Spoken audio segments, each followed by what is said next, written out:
On July 4th, 2007, at 4 a.m., Alyssa and Michael Dunn welcomed twin girls, Madeline and Isabella, into their family. They were 5 pounds, 12 ounces, and 5 pounds, 8 ounces, so they were perfect-sized little girls. And they surprised us and came on the 4th of July, so we call them our firecracker babies. During a routine checkup the following September, their pediatrician noticed Madeline's stomach was swollen. You could sense a tone change after he really started to physically examine her, and you could see his face change, and I think we both knew that this wasn't going to be a normal checkup. An ultrasound gave him reason to suspect she had cancer. He sent them to a local hospital for further testing. On the drive to the hospital, we feared the worst, but we hoped and we prayed for the best. We hoped that it would be routine, but deep down inside you worry. We worry it could be the worst. They said when we first got there was no way that it was cancer because she was too young. But the doctor came in shaking, said it is. Madeline had stage 4S neuroblastoma, a rare form of malignant cancer found in infants and young children. A softball-sized tumor was growing on her abdomen. Alyssa and Michael took her to the Children's Hospital of Michigan-Detroit Medical Center, where they met Dr. Jeffrey Taub.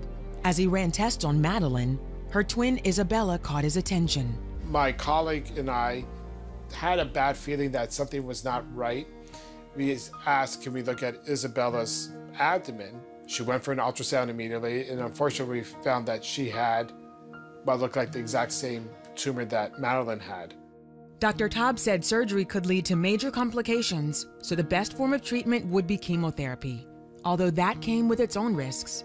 The toxicity could lead to scarring, developmental delays, or worse, death. Identical twins developing the same form of cancer at the same time is extremely rare, and the chance that both girls would survive was uncertain. So their MRI showed that their livers were massively enlarged, extremely abnormal, and that the livers were completely filled with tumor cells. Not just even one little part where you can cut out one little part of the liver and take out the tumor. It just was throughout their whole livers. The infants were separated to begin the first of 4 treatments. Meanwhile, the Dunns, family and friends, prayed for a miracle. Things started looking grim pretty quickly. They got sick really quick. And they were in so much pain. You couldn't touch their skin. It looked like it would crack. Some days were very, very hard. We would get a lot of negative news. When you're walking through that valley, you really don't know how things are going to turn out. And all you can do is trust in the Lord and just put your faith in Him. They saw a spark of hope when the girls were reunited for the second round of therapy. They let us put them together for the first time, and they recognized each other. It was huge. They started kicking and smiling, and they hadn't done that in a month. And I think it was a turning point. It really gave us hope to think that, maybe we can get through this. Maybe the Lord will choose to heal them. By October, the girls were well enough to go home and finish their treatments. Afterwards, they went for an MRI to determine if the therapy had worked. 2 weeks before Christmas, they got the results. It was the 14th of December, and the Christmas tree was lit. We had our parents over, and we were celebrating just the season, and got that phone call that they were considered no evidence of disease. And I remember hanging up the phone and just feeling like, really? Wow.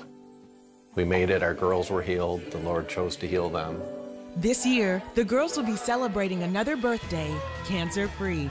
It's a pretty big celebration, and we tell them Dad gives them fireworks for their birthday every year to celebrate their sparkle in our life. Every year is a celebration for us, and we realize that it's a miracle.